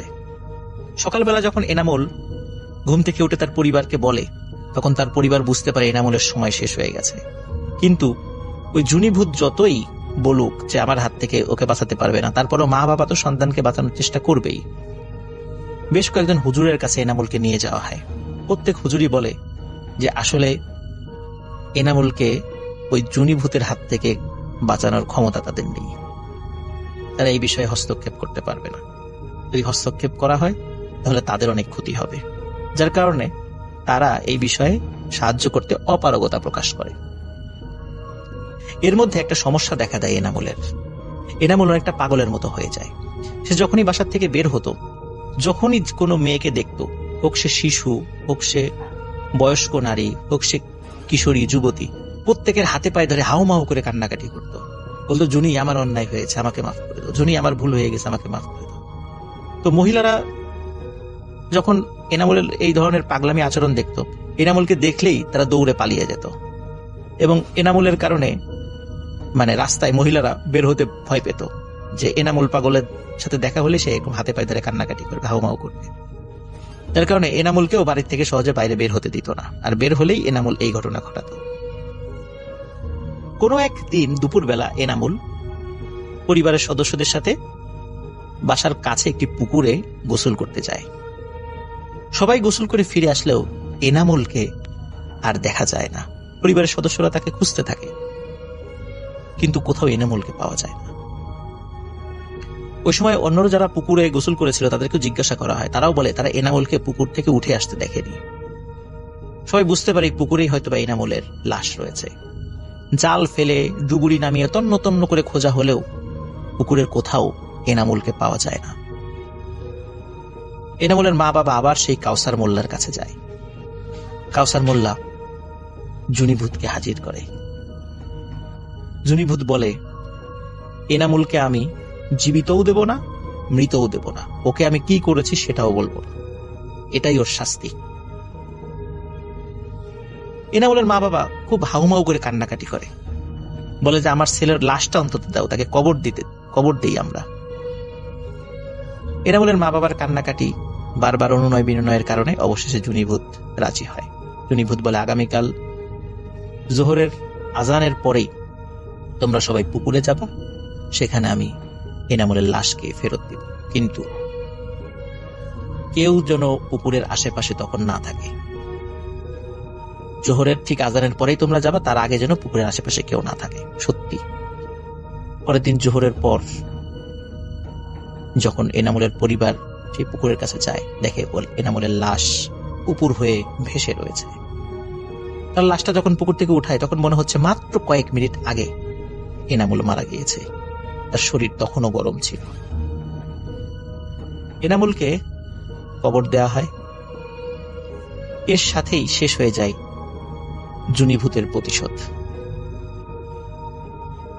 এই ঘটনার আরো প্রায় 50 বছর পরে জুনিভূতের দেখা মেলে নড়াইল জেলার লোহাগাড়া উপজেলার শালনগর ইউনিয়নে, যেখানে এক গ্রাম্য ডাক্তার আলামিনের সাথে জুনিভূত দেখা করে। কিন্তু আলামিন ডাক্তারের কিছু ছোটখাটো ভুলের কারণে নেমে আসে তার করুণ পরিণতি। সেই ঘটনাও আপনারা শুনেছেন। প্রিয় লিসেনার্স, এখানে একটা বিষয়, সেটি হচ্ছে জুনিভূত যেই আম গাছে সুইসাইড করেছিল এবং তরু জায়েদ যেই গাছে তাদের লাশ পাওয়া গেছিল, সেই গাছটি এখনো রয়েছে আলফাডাঙ্গা উপজেলার পানাইল গ্রামে। গাছটি কিন্তু তেমন বড় হয়নি, কিন্তু মোটা হয়েছে। ওই গাছের কেউ ডাল ভাঙতে পারে না, কেউ পাতা ছিঁড়তে পারে না, এমনকি কেউ আমও পারে না। আম যেগুলো নিচে পড়ে সেগুলো মানুষ খায়। যেই ওই গাছের কেউ ডাল ভাঙে বা কোনো পাতা ছেড়ে, তারই কোনো না কোনো ক্ষতি হয়, এবং সবাই বলে এটি জুনিভূতি করে। কাউসার মোল্লা এখনো জীবিত আছে। তার কাছে হাজির হয়ে জুনিভূত বলেছিল যে আমি এই গ্রামেই থাকবো, আমি কোথাও যাব না, এই আম গাছেই থাকবো। কেউ এই আম গাছের ক্ষতি করার চেষ্টা করলে আমি তাকে ক্ষতি করব। প্রিয় লিসেনার্স, আম গাছটি এখনো রয়েছে। অদ্ভুত রকমের একটি গল্প, যেন সিনেমার গল্পকেও হার মানায়। হ্যাঁ প্রিয় লিসেনার্স, এটি ছিল জুনিভূতের ঘটনা। আমরা যেটা করব সেটা হচ্ছে এখন সরাসরি একটা অডিও ক্লিপে চলে যাব। সেই অডিও ক্লিপটা শেষ করে আবারও ফিরে আসবো সেই নতুন অতিথি নিয়ে। সেই পর্যন্ত আমাদের সঙ্গেই থাকুন। স্টে টিউনড, রেডিও ফুর্তি এফএম এন্ড ডু ফুর্তি। আসসালামু আলাইকুম রাসেল ভাই, আমি জানি আপনি সবসময় ভালো থাকেন এবং ভালো দলে, তাই জিজ্ঞেস করলাম না কেমন আছেন। আমি আজকে আপনাদের সাথে একটি ঘটনা শেয়ার করব, যে ঘটনাটি আমার ফ্রেন্ড জনির সাথে ঘটা। জনি এখানেই থাকে, সে একজন পর্তুগিজ। সো কথা না বাড়িয়ে আমি সরাসরি ঘটনায় চলে যাই। ঘটনাটি ঘটে আজ থেকে প্রায় 18 থেকে 19 বছর আগে। জনি তখন নতুন স্কুলে ভর্তি হয়। যে কথা আগে থেকেই বলে রাখা ভালো, পর্তুগালে কিছু স্পেসিফিক নিয়ম আছে, যেমন নতুন কোনো বাচ্চা স্কুলে ভর্তি হলে তার মা প্রথম 2 বছর বা 1 বছর তাকে দিয়ে আসতে হয় স্কুলে এবং নিয়ে আসতে হয় স্কুল থেকে। সো জনি আমাকে যেভাবে ঘটনাটি বলছে, আমি ঠিক তার মতো করে ঘটনাটি আপনাদের সাথে শেয়ার করছি। সেদিন ছিল স্কুলের প্রথম দিন। আমি খুব বেশি উৎসাহী ছিলাম আমার স্কুল নিয়ে। আমার মা আমাকে স্কুলে দিয়ে আসে এবং বাকি সব বাচ্চার মতো আমি স্কুলে যাই, ক্লাস করি, সবার সাথে পরিচিত হই। তো যখন স্কুল ক্লাস প্রায় শেষ, ঠিক তখনই আমি লক্ষ্য করি আমাদের ঠিক শেষ বেঞ্চে একটি বাচ্চা বসে আছে। সো বাচ্চাটি একদমই অদ্ভুত ছিল। এই কারণে যে সে জাস্ট লাস্ট বেঞ্চে বসতো, কারোর সাথে কোনো কথা বলতো না, নিচের দিকে তাকিয়ে কিছু একটা করতো অথবা লিখতো। প্রথম দিন ব্যাপারটা একদমই সিম্পল লাগে, কিন্তু যখন কন্টিনিউয়াসলি ব্যাপারগুলি ঘটতে থাকে যে সে প্রতিদিনই আসছে ক্লাসে, সে একদম লাস্টের বেঞ্চে বসছে, কারোর সাথে কথা বলছে না, কারোর দিকে তাকাচ্ছেও না, নিজের মতো করে নিচের দিকে তাকাচ্ছে আর কিছু একটা লিখতেছে অথবা করতেছে। ক্লাসের প্রথম সপ্তাহ আমাদের শেষ হয়ে যায় এবং সপ্তাহের শেষে একটি ক্লাস টেস্ট হয়। তো ক্লাস টেস্টের রেজাল্ট দেওয়ার পর আমার না খুব বেশি ইচ্ছে হচ্ছিল যে ছেলেটার সাথে আমি একটু কথা বলবো। তো আমি ক্লাস টেস্টের রেজাল্ট জানার জন্য তার কাছে যাই, তাকে জিজ্ঞেস করি যে তোমার নাম কি। সে জাস্ট আমার দিকে তখনই তাকায়, তাকানোর পর কিছু না বলে আবার নিচের দিকে তাকায় এবং কিছু একটা করে। অনেক বেশি ইচ্ছা থেকে আমি একটু জাস্ট মাথা উঁচু করে দেখতে যাই যে সে কি করছে। এট দ্যাট টাইম আমি দেখি যে সে একটা স্কেচ করছে, যে স্কেচটি 4 থেকে 5 বছরের একটা বাচ্চার করা ইম্পসিবল। স্কেচটি এত বেশি সুন্দর ছিল যে 4 থেকে 5 বছরের একটা বাচ্চা এত সুন্দর করে স্কেচ করতেছে, জাস্ট এটা ভাবাই যায় না। সো ঠিক তখনই আমি ওকে জিজ্ঞেস করি যে তুমি কি আঁকতেছো। সে খুব গম্ভীর স্বরে আমাকে একটা কথা বলে, তোমার কিছু লাগবে। আমি জাস্ট ভরকে যাই আর কোনো কথা তার সাথে না বলে আমি আমার সিটে চলে আসি, আমার টেবিলে বসে আমি আমার কাজ করতে থাকি। এরপর নেক্সট উইক আর আমাদের কোনো এক্সাম ছিল না, ঠিক এর পরের উইকে আবার এক্সাম ছিল। তো হঠাৎ করে আমার টেবিলের সামনে ওই ছেলেটি এসে আমাকে বলতেছে যে তোমার কাছে কি এক্সামের শিডিউল আছে। আমি ব্যাপারটা খুব বেশি শক হয়ে যায়, কারণ হচ্ছে যে ছেলেটি নিচ থেকে এসে আমার সাথে কথা বলছে। সো আমি ওকে বলি যে হ্যাঁ আছে। সো তখন আমি ছেলেটিকে আমার যে এক্সামের শিডিউলটা দেই এবং তাকে তার নাম জিজ্ঞেস করি। তখন সে আমাকে তার নাম বলে, ছিল অ্যালেক্স। তো সে এইভাবে আমাকে তার অনেক ব্যাপার শেয়ার করে এবং আমিও তার সাথে অনেক কথা বলি। সো এরপরে আমাদের এক্সাম হয়। এক্সামের পর আমরা আবার একসাথে ক্লাস করি। ক্লাস করার পর আমাদের খুব ভালো ফ্রেন্ডশিপ হয়ে যায়। কিন্তু একটা ব্যাপার আমি লক্ষ্য করি যে অ্যালেক্স তার পার্সোনাল লাইফ সম্পর্কে কোনো কিছুই আমার সাথে শেয়ার করতে চাচ্ছে না। ব্যাপারটা খুবই অদ্ভুত হলেও ব্যাপারটা মাথায় না নিয়ে আমাদের ফ্রেন্ডশিপ কন্টিনিউয়াসলি চলতে থাকে। এর ভিতরে রাসেল ভাই একটা কথা আমি বলতে ভুলে গেছি। ব্যাপারটা হচ্ছে যে ওর মাও কিন্তু ওকে নিতে আসতো, কিন্তু ওর মাও ঠিক সেম ওর মতো ছিল, কারোর সাথে কোনো কথা বলতো না। উনি আসতো, এসে অ্যালেক্সকে নিয়ে জাস্ট চলে যেত। প্যারেন্টসরা তো নিজেরা মাঝে মাঝে গসিপ করে, কথা বলে, বিভিন্ন জিনিস শেয়ার করে, বাট উনি একদমই অন্যরকম ছিল। উনি জাস্ট লাস্ট টাইমে উনি আসতো, অ্যালেক্স বের হতো, অ্যালেক্সকে নিয়ে চলে যেত। এইভাবে আমাদের প্রথম বছর শেষ হয়। তো প্রথম বছরের শেষে আমাদের স্কুলে একটা পার্টি হয়, ছোট পার্টির আয়োজন করা হয়। সো আমাদের ওই দিন পার্টি ছিল। পার্টির পর আমি অ্যালেক্সকে বলি আমার সাথে আমার বাসায় চলো, আমরা একসাথে আজকে খাওয়া দাওয়া করবো, তুমি চাইলে তোমার মাকেও নিয়ে আসতে পারো। ঠিক তখনই অ্যালেক্সের মুখটা একটু গম্ভীর হয়ে গেল এবং অ্যালেক্স আমাকে বলল যে আমি আসবো কিন্তু আমার মা আসবে না। তো আমি আর এত কিছু না ভেবে ওকে বললাম ঠিক আছে তুমি চলে আসো। সো ও এর পরের দিন সকালে আমাদের বাসায় আসলো। আসার পর আমরা একসাথে টাইম পাস করলাম। আরেকটা কথা ভুলে গেছি যে ও তো ভালো স্কেচ আঁকতো, এটা তো আমি বলছি। তো ও এত সুন্দর করে স্কেচ আঁকতো, তো আমি মাঝে মাঝে ওকে বলতাম আমার কয়েকটি স্কেচ আঁকো। ও আমার খুব সুন্দর সুন্দর কিছু ছবি স্কেচ করে দিত, যেগুলি দেখে মনে হতো যেগুলি বাস্তবরূপী।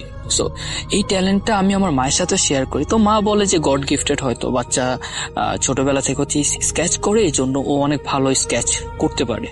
আমার মাও ব্যাপারগুলি তো এরকম ভাবে মাথা ঘামাতো না। তো দিন শেষে বিকেলবেলা আমার মা অ্যালেক্সকে বলে যে আমি তোমাকে পিক করে দিয়ে আসি। তো অ্যালেক্স তখন বলে যে না আন্টি আমার লাগবে না, আমি নিজে যেতে পারবো। তো অ্যালেক্স এরপর নিজেই চলে যায়। আমার মা ব্যাপারটাতে একটু ইতস্ত হলেও বাট সে যেহেতু চাচ্ছিল না, সে আমার মা আর ব্যাপারটাকে জোর জবরদস্তি করে নেয়। এরপর দিন আমরা আবার ক্লাসে যাই। ক্লাসে গিয়ে আমি অ্যালেক্সকে বলি যে অ্যালেক্স আমি তোমার বাসায় যাব। অ্যালেক্স কথাটা শুনে মনে হয় যে আটকে ওঠে।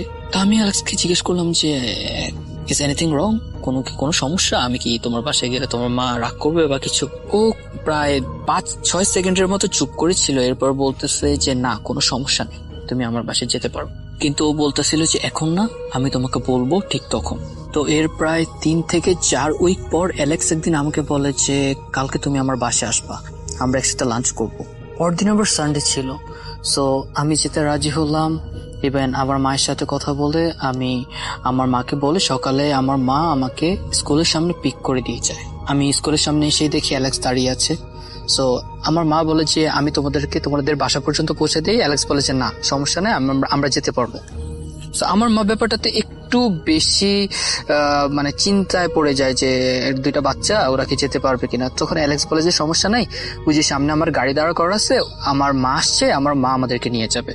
তো আমার মা ব্যাপারটাতে একটু স্বস্তি বোধ করে এবং সে চলে যায়। তো আমি অ্যালেক্সের সাথে গিয়ে ওদের গাড়িতে বসার পর অ্যালেক্স আর তার মা কি জানি বলতেছিল ফিস করে।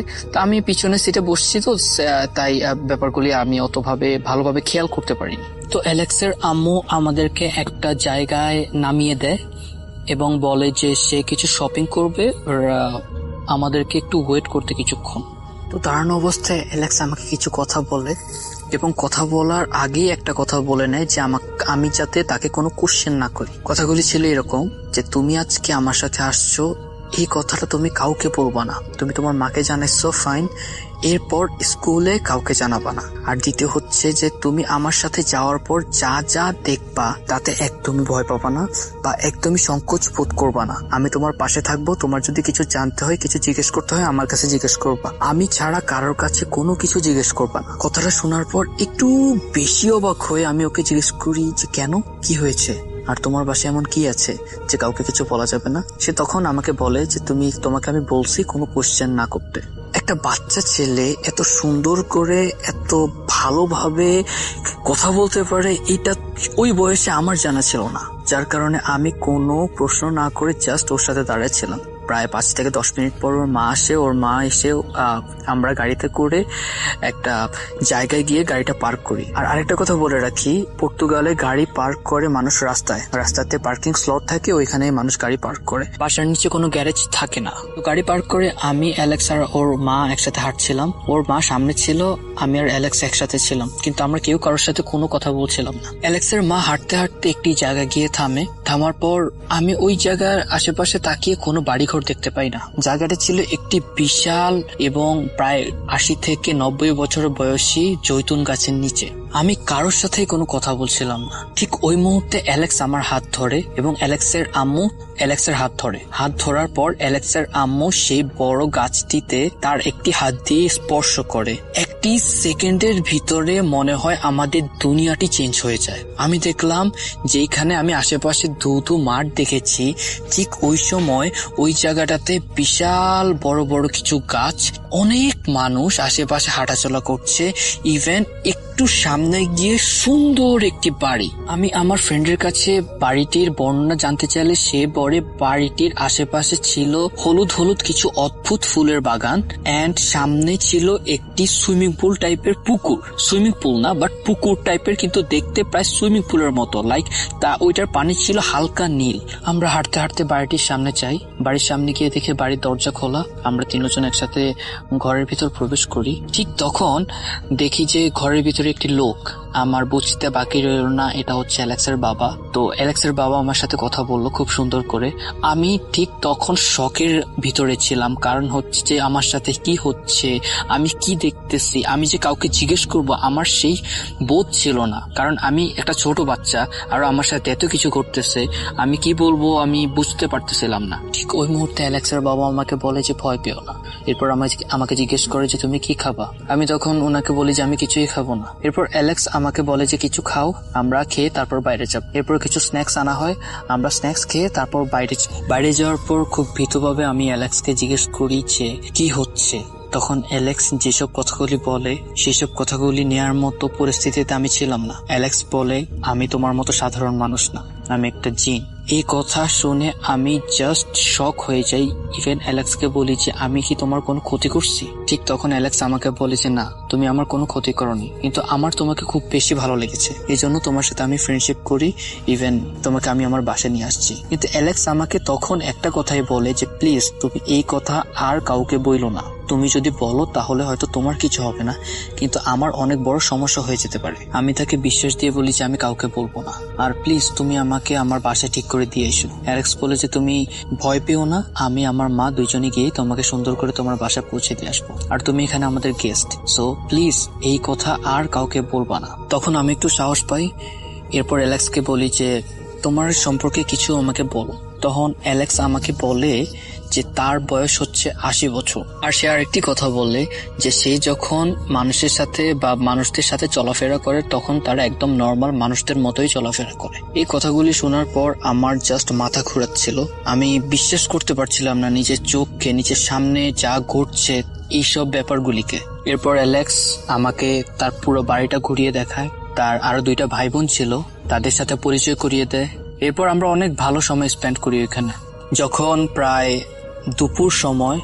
দুপুরের সময় আমরা একসাথে সবাই মিলে খাওয়া দাওয়া করি। খাওয়া দাওয়া করার পর একদম যখন বিকাল হয়ে যায় ঠিক তখনই আমি অ্যালেক্সকে বলি যে আমার বাসায় যেতে হবে, আমার মা না হলে আমার জন্য টেনশন করবে। অ্যালেক্স তখন তার মাকে বলে ব্যাপারটা। ইভেন তার মা রেডি হয়ে আমাকে আর অ্যালেক্সকে নিয়ে আবার রওনা দেয়। তো আমরা যেভাবে এসেছিলাম ঠিক সেইভাবেই সেই রাস্তা দিয়েই ঠিক একটা পর্যায়ে গিয়ে অ্যালেক্সের মা হাওয়ার ভিতরে জাস্ট হাতটা উঁচু করে এবং আমরা সেকেন্ডের ভিতরে আবার দেখি ওই গাছের সামনে চলে আসছে। আমার কাছে এই ব্যাপারগুলি এতটা বেশি অদ্ভুত ছিল যে এরপর আমি গাড়িতে ওঠার পর বমি করি। বমি করার পর অ্যালেক্সের মা আমাকে বলে যে, তখন আন্টি আমাকে নিজে বলে যে তুমি এইসব কথা আজকে যা ঘটলো কাউকে বলবা না, তোমার মাকেও না।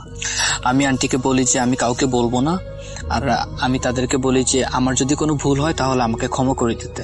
এরপর অ্যালেক্সের সাথে আমার সম্পর্ক ভালোই ছিল।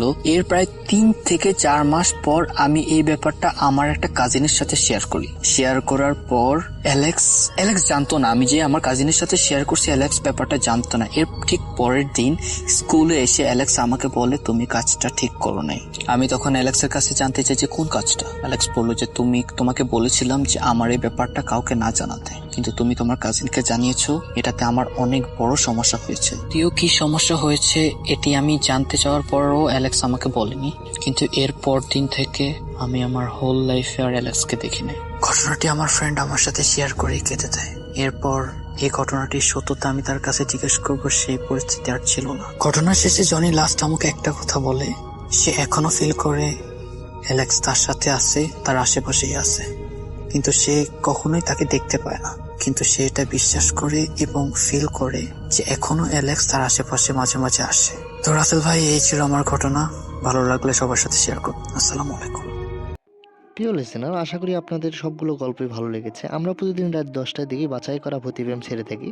আপনারা চাইলে আমাদের চ্যানেলটিকে সাবস্ক্রাইব করে রাখতে পারেন যাতে পরবর্তী ঘটনা সবার আগে শুনতে পারেন। এই জন্য আমাদের চ্যানেলটিকে সাবস্ক্রাইব করে একটা লাইক এবং একটা শেয়ার করে আমাদের পাশে থাকবেন। ধন্যবাদ সবাইকে।